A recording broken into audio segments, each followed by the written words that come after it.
Three parts are to be assembled so that parts C and D are positioned inside the C-shaped part A. If we want the clearance G to be at least 1.5 millimeters, and we know that the tolerance of the dimension D is 1 millimeter, what should the nominal value for this dimension be? This is the first example for the tolerance loops and normal distribution video, link below. So make sure to watch that one first before watching this. During that video, we learned that the tolerance for interference or clearance dimensions can be calculated as the sum of the tolerances for the other dimensions. This is important because we know that the nominal value for dimension D can be calculated if we have the nominal values for every other dimension. This means that we need the nominal value for the clearance G.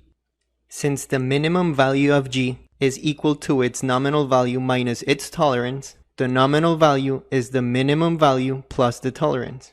This tells us that we should design our part D with a dimension D of 38.5 millimeters. Now this procedure always works, but it feels more like a recipe that I'm following than actually understanding what we're doing. So let's use common sense to check our answer. The minimum clearance value will happen when dimension A of part A is small and its thickness B, part C, and part D are big.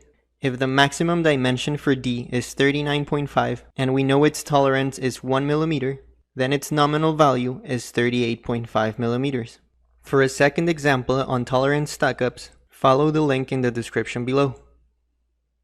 Thanks for watching.